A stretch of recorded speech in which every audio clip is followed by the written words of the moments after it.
السلام علیکم ورحمۃ اللہ وبرکاتہ. الحمد للہ رب العالمین والصلاة والسلام علی اشرف الانبیاء والمرسلین نبینا محمد وعلى آلہ واصحابہ اجمعین وبعد. يقول الله سبحانه وتعالى: اعوذ باللہ من الشیطان الرجیم: ألم تر إلى الذين خرجوا من ديارهم وهم ألوف حذر الموت فقال لهم الله موتوا ثم أحياهم إن الله لذو فضل على الناس ولكن أكثر الناس لا يشكرون. اس آیت کریمہ کے سلسلے میں جیسا کہ کل کچھ باتیں آپ کے سامنے ذکر کی گئی تھیں، اس میں اللہ تبارک و تعالیٰ نے ان لوگوں کے لیے جو اللہ تبارک و تعالیٰ کی تقدیر سے بھاگتے ہیں، موت کے ڈر سے جن لوگوں نے فرار اختیار کیا، خواہ وہ موت کا ڈر جہاد کی وجہ سے رہا ہو، اس لیے جہاد نہیں کیا بلکہ موت کے ڈر سے باہر نکل گئے، یا پھر وبا کے پھیلنے کی وجہ سے وہ اپنے گھروں سے باہر نکل گئے. وجہ کچھ بھی رہی ہو، اصل پیغام یہ ہے کہ اللہ تبارک و تعالی کی تقدیر اور اس کے فیصلے سے کوئی بھی تحفظ کا طریقہ، کوئی بھی بچاؤ کا طریقہ اللہ کی تقدیر سے نہیں بچا سکتا. اللہ کی تقدیر بہرحال آگے آگے چلتی ہے. اللہ تبارک و تعالی اور اس کے نبی صلی اللہ علیہ وسلم کی جو تعلیمات اور ہدایات ہمارے لیے ہیں، ہمیں اس پر عمل کرنا ضروری ہے. اس کی تعلیم اللہ تبارک و تعالیٰ نے اس آیت کریمہ کے علاوہ صریح لفظوں میں اور بھی کئی جگہوں پر ارشاد فرمائی ہے. اللہ تبارک و تعالیٰ نے موت کے سلسلے میں فرمایا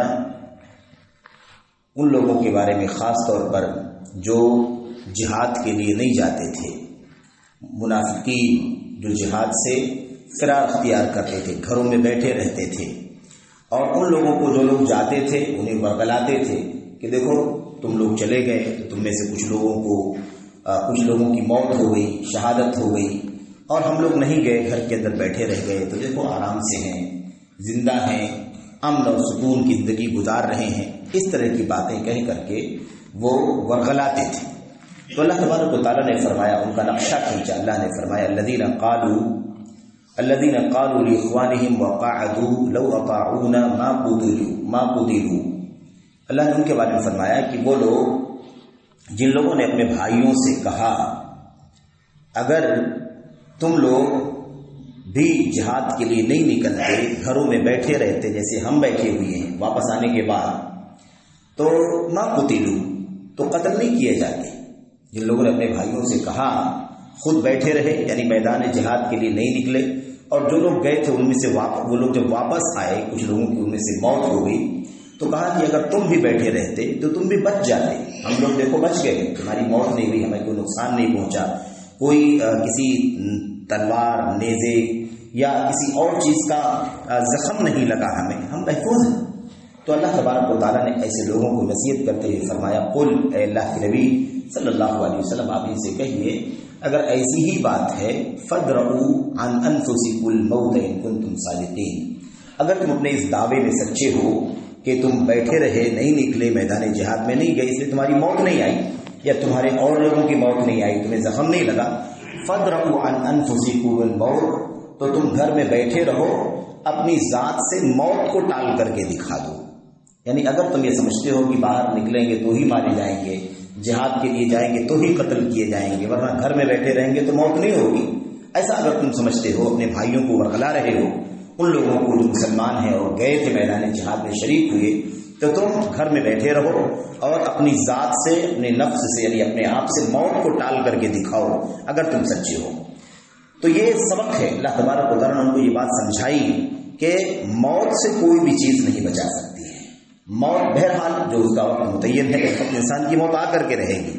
یہ اور بات ہے کہ آدمی کا ایمان نہیں ہوتا ہے یا ایمان کمزور ہوتا ہے تو اس طرح کی بات کرتا ہے. یہاں مشرکین، ان منافقوں نے یہی بات کہی تھی کہ ہم بیٹھے رہے اس لیے ہماری موت نہیں ہوئی، ہم نہیں گئے اس لیے ہماری موت نہیں ہوئی. تم گئے، تم میں سے بہت سارے لوگ مارے گئے، کچھ لوگوں کو زخم لگا، کچھ لوگ محفوظ بھی واپس آ گئے، لیکن اگر تم نہیں جاتے، لو قعدوا، اگر بیٹھے رہتے تو پھر تمہیں موت کا سامنا نہیں کرنا پڑتا. تو اللہ فرماتا ہے کہ موت کو ٹال کر کے دکھا دو اگر ایسی بات ہے تو گویا کہ موت نہیں کر سکتی ہے. ایسے ہی میرے بھائیوں، اللہ تبارک و تعالیٰ نے فرمایا کہ اگر تم مضبوط قلعوں میں بھی بند رہو گے، مضبوط قلعوں میں بند رہو گے، تب بھی تمہیں موت آ کر کے رہے گی. وَلَوْ كُنْتُمْ فِي بُرُوجٍ مُّشَيَّدَةٍ أَيْنَمَا تَكُونُوا يُدْرِككُمُ الْمَوْتُ وَلَوْ كُنْتُمْ فِي بُرُوجٍ مُّشَيَّدَةٍ. تم جہاں بھی کہیں رہو، اگر تم مضبوط قلعوں میں، مضبوط ٹاوروں میں، برجوں میں اگر اپنے آپ کو بند کر لو گے کہ یہاں رہیں گے تو موت نہیں آئے گی، یاد رکھو موت تمہیں ضرور ضرور وہاں پہنچ کر کے پکڑ لے گی جب اس کا وقت آ جائے گا. تو بہرحال یہ ایک حقیقت ہے، اس میں ایمان اور اللہ تبارک و تعالیٰ پر توکل، اللہ عز و جل پر ثقہ اور اعتماد مضبوط ہوتا ہے. اور اس میں سب سے بڑا سبق یہ ملتا ہے کہ آدمی کو موت سے جب فرار نہیں ہے تو پھر موت سے فرار اختیار کرنے کا کوئی راستہ وہ نہ ڈھونڈے کہ موت سے کیسے بچے گا، بلکہ موت کے لیے تیاری کرے. موت آنی ہے اس لیے اس کا سامان کرے کہ موت تو آ کر کے رہے گی، تو اب اس کے لیے ہمیں تیاری کرنی ہے. اس کے لیے اللہ تبارک و تعالیٰ اللہ تبارک و تعالیٰ کے پاس اپنے ایمان کو اور اپنے اعمال صالحہ کو بھیجنا ہے تاکہ وہ چیز ہمارے لیے ذخیرہ بن جائے اور اس کے نتیجے میں اللہ تبارک و تعالیٰ ہم پر رحم فرمائے اور ہماری مغفرت فرما دے. تو موت سے بھاگنا نہیں بلکہ موت کے لیے تیاری کرنی ہے. اس طرح کے کتنے حالات انسان سے گزرتے ہیں کہ انسان ہم ہوں یا آپ ہوں یا اور بھی کوئی آدمی ہو، بہرحال وہ اپنی ایمان کی کمزوری کی وجہ سے یا اپنی بشری کمزوری کی وجہ سے وہ ایمان کے معاملے میں کمزور پڑ جاتا ہے اور وسائل پر زیادہ اعتماد کرنے لگتا ہے. ظاہر ہے کہ موت سے کوئی بھی چیز نہیں بچا سکتی. اس لیے میرے بھائیوں یہ بہت بڑا سبق ہے، بہت بڑا پیغام ہے. اور وباؤں کی جہاں تک حالت ہے، یا مثال کے طور پر یہ جو وائرس وغیرہ کے جو حالات ہیں، جراثیم کے جو حالات ہیں، جو جمس اور اس طرح کے حالات پیدا ہوتے ہیں جس سے وبائیں آتی ہیں اور بہت سارے لوگوں کو اپنی لپیٹ میں لے لیتی ہیں. اس طرح کے حالات اس وقت ملک میں دنیا میں چل رہے ہیں. اس طرح کے حالات میں خاص طور پر انسان جو ہے وہ کمزور پڑ جاتا ہے اور انسان یہ سوچنے لگتا ہے کہ ساری انرجی اس چیز پر لگا دے کہ وہ موت سے کیسے بچے گا. میرے بھائیو، موت سے بچنے کے لیے نہیں بلکہ اللہ تبارک و تعالیٰ اور اس کے رسول صلی اللہ علیہ وسلم کی سنت اور ہدایات پر عمل کرنے کے اعتبار سے ہمیں یہ سارے کام کرنے ہیں. جو بھی احتیاطی تدابیر ہیں، جو بھی تحفظ کے راستے ہیں، وہ ہمیں اس لیے اختیار کرنا ہے کیونکہ اللہ کا حکم ہے، اس کے رسول صلی اللہ علیہ وسلم کا حکم ہے. اس لیے نہیں کہ ہم موت سے بچ جائیں گے، اس لیے نہیں کہ ہم موت کو ٹال دیں گے اپنی ذات سے. کوئی بھی موت کو ہٹا نہیں سکتا ہے، لیکن ہمیں عمل اس لیے کرنا ہے ان احتیاطات پر، احتیاط کے کاموں پر، تحفظ اور سیکورٹی کے کاموں پر، کیونکہ اللہ تبارک و تعالیٰ کا اس کے نبی کا حکم ہے. موت ٹالنے کے لیے نہیں، موت سے بھاگنے کے لیے نہیں یہ کام ہونا چاہیے. البتہ موت کے لیے ہمیں تیاری کرنی چاہیے کہ اب چونکہ حالات نازک ہیں اور ان نازک حالات میں اور بھی زیادہ خوف ہے انسان کو کہ پتہ نہیں اسی میں ہماری موت آ جائے، اس لیے کثرت سے اعمال صالحہ کر کے اپنے لیے آخرت کا توشہ اور آخرت کا سامان تیار کرنا چاہیے. یہ اصل میں ہماری اور آپ کی سب سے بڑی ذمہ داری ہے. اسی لیے اللہ کے نبی صلی اللہ علیہ وسلم سے صحابی رسول نے انصاری نے پوچھا تھا کہ سب سے زیادہ سمجھدار مسلمان کون ہے، مومن کون ہے؟ تو اللہ کے نبی صلی اللہ علیہ وسلم نے فرمایا تھا اکثرهم للموت ذکرا واکثرهم لما بعده استعدادا. اللہ کے نبی نے فرمایا سب سے سمجھدار، عقل مند، ذہین، فطین مسلمان وہ ہے جو کثرت سے موت کو یاد کرتا ہو اور سب سے زیادہ مرنے کے بعد کی زندگی کے لیے تیاری کرتا ہو. یہ سب سے زیادہ عقل مند آدمی، اس لیے اس کی فکر ہمیں کرنی چاہیے. اللہ کے نبی صلی اللہ علیہ وسلم کی سیرت میں، صحابہ کرام کی زندگیوں میں اس سے بہت سارے نمونے موجود ہیں اور ہمارے سامنے وہ طویل واقعہ جو حضرت عمر بن خطاب، ابو عبیدہ بن الجراح اور حضرت عبد الرحمن بن عوف کا مشہور واقعہ سے بخاری میں، مسلم میں اور دیگر کتابوں کے اندر موجود ہے کہ جب اللہ کے نبی، جب عمر بن خطاب رضی اللہ تعالیٰ عنہ، جیسا کہ صحیح بخاری میں، مسلم میں ابن عباس رضی اللہ تعالیٰ عنہ بیان فرماتے ہیں کہ عمر بن خطاب رضی اللہ تعالیٰ عنہ اپنے ساتھیوں کے ساتھ ملک شام کے لیے نکلے. ملک شام میں بھی داخل نہیں ہوئے تھے، اس سے کچھ فاصلہ پہلے تبوک کے قریب ہی ابھی تھے کہ عمر بن خطاب رضی اللہ تعالیٰ عنہ کی فوجیں، لشکر جنہیں عمر بن خطاب نے پہلے روانہ کیا تھا شام اور دیگر اطراف میں، وہ ملک شام سے واپس آ رہے تھے. وہاں پر دونوں کی ملاقات ہو گئی. ادھر سے عمر بن خطاب شام جا رہے تھے، ادھر سے لوگ ملک شام سے آ رہے تھے. اسلامی فوجیں، اسلامی لشکر کے کمانڈر سب واپس آ رہے تھے، جس میں ابو عبیدہ بن الجراح بھی تھے اور دیگر لوگ بھی تھے. وہاں ملاقات ہو گئی. وہاں پر جب ملاقات ہو گئی تو شام میں وبا پھیلی ہوئی تھی. جیسے کہ حالات ابھی ہیں، اس طرح کی کوئی وبا پھیلی ہوئی تھی. تو مسلمانوں کے جو مسلم اسلامی فوج کے جو کمانڈرز تھے، ان لوگوں نے عمر بن خطاب رضی اللہ تعالیٰ عنہ سے پوچھا کہ آپ کہاں جا رہے ہیں؟ کہا میں شام جا رہا ہوں. تو انہوں نے کہا کہ نہیں، آپ شام میں مت داخل ہوئیے کیونکہ وہاں پر وبا پھیلی ہوئی ہے، آپ کو وہاں نہیں جانا چاہیے۔ اب آپ یہاں پر دیکھیے کہ ان لوگوں نے کہا کہ آپ وہاں نہ جائیے، آپ بھی نہ جائیے، آپ کے ساتھی بھی نہ جائیں، کیونکہ وہاں وبا پھیلی ہوئی ہے۔ ہم یہاں یہ بات بھی کر رہے ہیں ابھی اس وقت بیٹھ کر کے کہ اللہ تبارک و تعالیٰ کی تقدیر آگے آگے چلتی ہے، موت سے کوئی کسی کو بچا نہیں سکتا ہے، کوئی تدبیر۔ ظاہر ہے کہ اگر شام میں داخل نہیں ہوں گے، وبا کی جگہوں پر نہیں جائیں گے، تو اس کا مطلب یہ نہیں کہ موت نہیں آئے گی۔ موت تو اگر یہاں لکھی ہوگی تو بھی موت آ جائے گی۔ اس لیے کوئی کہنے والا کہہ سکتا ہے کہ پھر جانا چاہیے تھا، جانا چاہیے، اللہ پر توکل ہونا چاہیے کہ موت یہاں رہیں گے تو بھی آئے گی، وہاں جائیں گے تو بھی آئے گی۔ لیکن نہیں، یہ حکم تھا نبی کریم صلی اللہ علیہ وسلم کا کہ جب وبا کی کسی جگہ میں وبا پھیلی ہوئی ہو تو ہم کو صاف جگہ پر جہاں وبا نہیں ہے وہاں ہم رہنے والوں کو یہ اجازت نہیں ہے کہ ہم ایسی جگہوں پر جائیں جہاں وبا پھیلی ہوئی ہو۔ یہ اللہ کے نبی صلی اللہ علیہ وسلم کا حکم تھا۔ تو اب چونکہ اس وقت کوئی دلیل نہیں تھی کسی کے پاس کہ کیوں نہ جائیں، کیوں نہیں جانا چاہیے، شام میں کیوں نہیں داخل ہونا چاہیے۔ بہرحال حضرت عمر بن خطاب رضی اللہ تعالیٰ عنہ نے فرمایا کہ اس سلسلے میں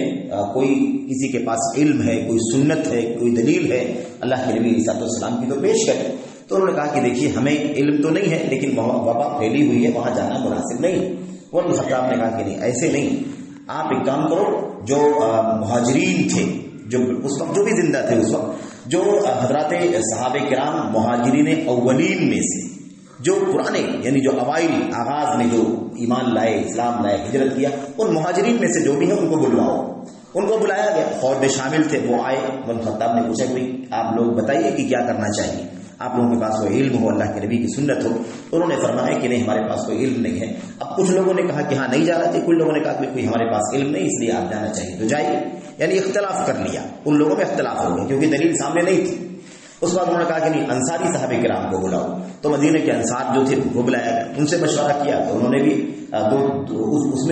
ان میں بھی دونوں طرح کی باتیں کہنے والے تھے۔ کچھ لوگوں نے کہا کہ بھی جا سکتے ہیں، کوئی ممانعت تو نہیں ہے اللہ کے نبی کی حدیث میں، اور کچھ لوگوں نے کہا کہ نہیں، لیکن سامنے وبا دکھائی دے رہی ہے تو جانا اچھا نہیں، کیونکہ اللہ تبارک و تعالیٰ کا عام حکم تو معلوم ہے کہ اپنے آپ کو ہلاکت میں مت ڈالو، ایسی جگہوں پر مت جاؤ جہاں ہلاکت کا مسئلہ۔ اگر کوئی بتا دے کہ یہاں پر سب درندے ہیں، شیر ہیں، چیتے ہیں، تو ظاہر ہے کہ انسان کو اللہ تبارک و تعالیٰ کی طرف سے حکم ہے کہ ہلاکت کی جگہ پر انسان کو نہیں جانا چاہیے۔ یہ تو عام بات تھی۔ بہرحال یہاں وباؤں کا مسئلہ تھا، یہاں بھی مسئلہ حل نہیں ہوا، انصار صحابہ کرام میں بھی اختلاف رہا اس مسئلے میں۔ اس کے بعد انہوں نے کہا کہ ایک کام کرو، قریش کے جو بزرگ اور عمر رسیدہ لوگ ہیں ان لوگوں کو بلواؤ۔ مشیخت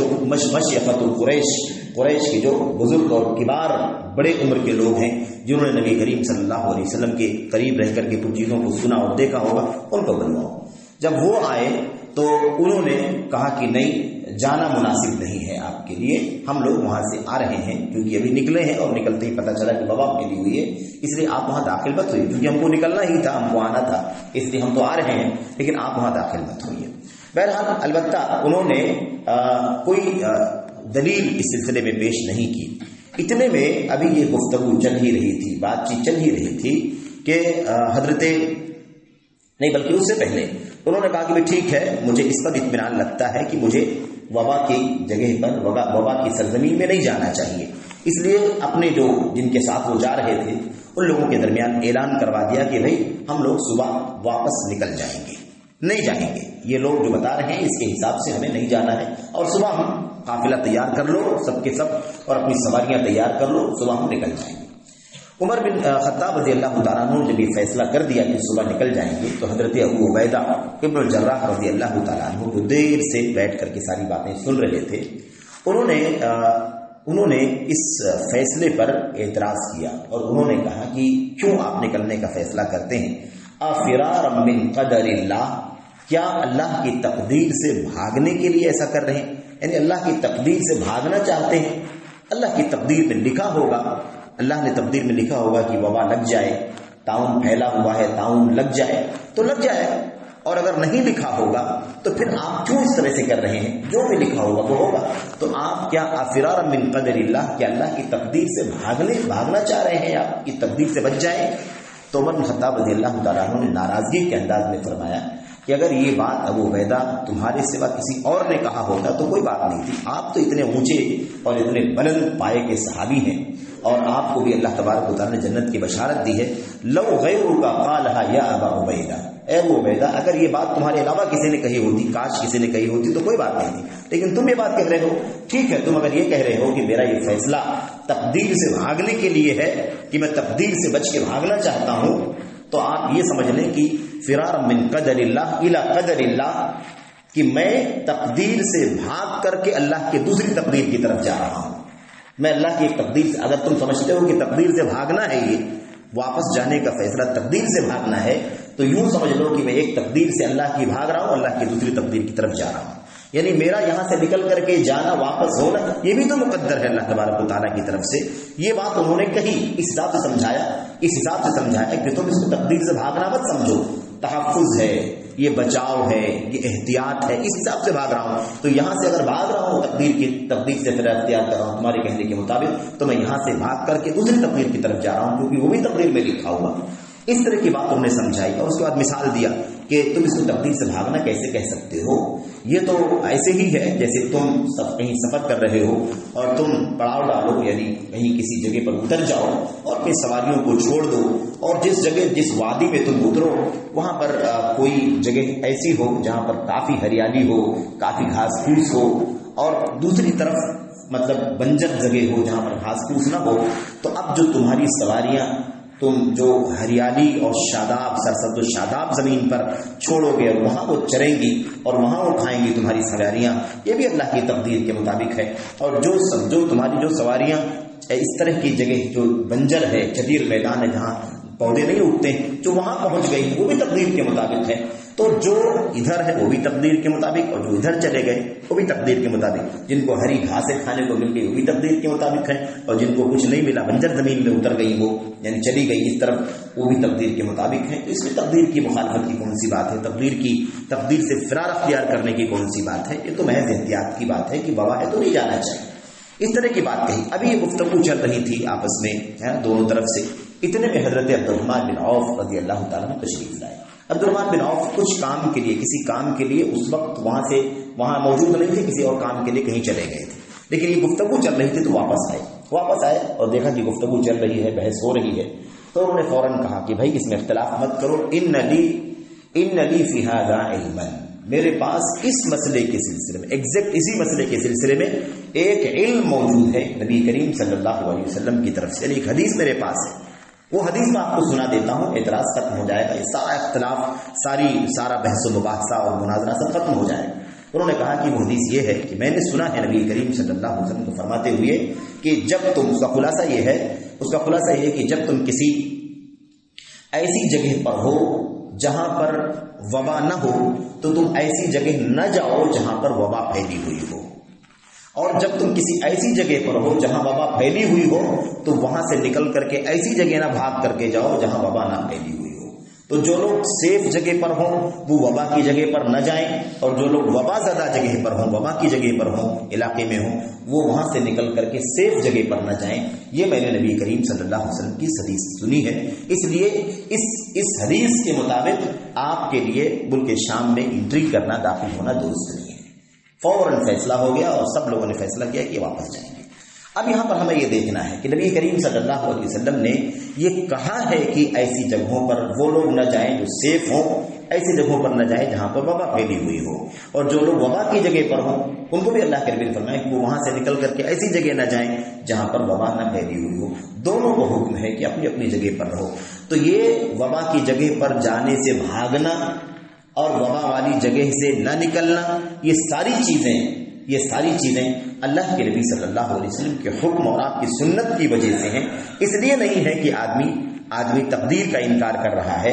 اور اللہ کی تقدیر سے فرار اختیار کر رہا ہے، بھاگ رہا ہے، اور اگر وہ نہیں جائے گا وہاں تو پھر اس کے موت نہیں آئے گی، یا اسے وبا نہیں لگے گی، یا اسے تعاون نہیں لگے گا، یہ مطلب اس کا نہیں، بلکہ محض حکم رسول ہے صلی اللہ علیہ وسلم کہ ہمیں ایسا ہی کرنا چاہیے۔ سیف جگہ والے مطلب ایسی جگہ نہ جائے جہاں وبا پھیلی ہو، اور جو وبا والی علاقے میں ہوں وہ ایسی جگہ پر نہ جائے جہاں پر وبا نہ ہو۔ دونوں کو چاہیے کہ اپنی اپنی جگہ پر موجود رہیں، اللہ تبارک و تعالیٰ پر بھروسہ کریں، اور اللہ تبارک و تعالیٰ کے موت کے فیصلے کو کوئی ٹال نہیں سکتا، اس بات کو وہ سمجھیں۔ تو اللہ کے نبی علیہ الصلوۃ والسلام کی اس حدیث کے مطابق ہمیں تحفظ کرنا ہے، اسی لیے ہمیں احتیاط کرنا ہے۔ تو یہ فیصلہ ہے کہ لا یغنی، کسی نے علماء جیسا کہ لکھتے ہیں تفسیر میں لکھنے والے، تفسیر والے علماء کہتے ہیں لا یغنی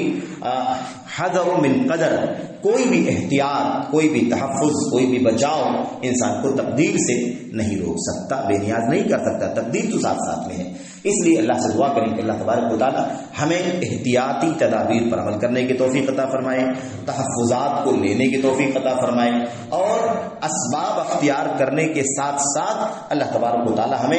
موت پر، تقدیر کے فیصلے پر ایمان رکھنے کی توفیق عطا فرمائے، اور ساتھ ہی ساتھ ہمیں اپنے عام حالات میں، خاص طور پر عام حالات میں، اور خاص طور پر بیماری کے حالات میں، وباؤں کے حالات میں، فتنوں کے حالات میں، اور یا مثال جو دنگے اور فساد کے حالات میں، خاص طور پر ہمیں کثرت سے اعمال صالحہ کرنے اور زیادہ سے زیادہ نیکیوں میں کی طرف سبقت کرنے کی توفیق عطا فرمائے، اور زیادہ سے زیادہ موت کی تیاری کرنے کی توفیق عطا فرمائے۔ ایسے تو ہمیشہ ہی ضروری ہے، لیکن انسان جب اس طرح کے نازک حالات میں ہوتا ہے تو زیادہ اسے احساس ہوتا ہے کہ پتہ نہیں کسی میں ہماری بھی موت ہو جائے، تو ہمیں چاہیے کہ ہم اس کے لیے کوشش کریں، تیاری کریں۔ اللہ سے دعا ہے کہ اللہ تعالیٰ ہم سب کو عمل کی توفیق عطا فرمائے، آمین رب العالمین۔ وصلی اللہ وسلم وبارک علی نبینا محمد وعلی آلہ وصحبہ اجمعین۔ السلام علیکم ورحمۃ اللہ۔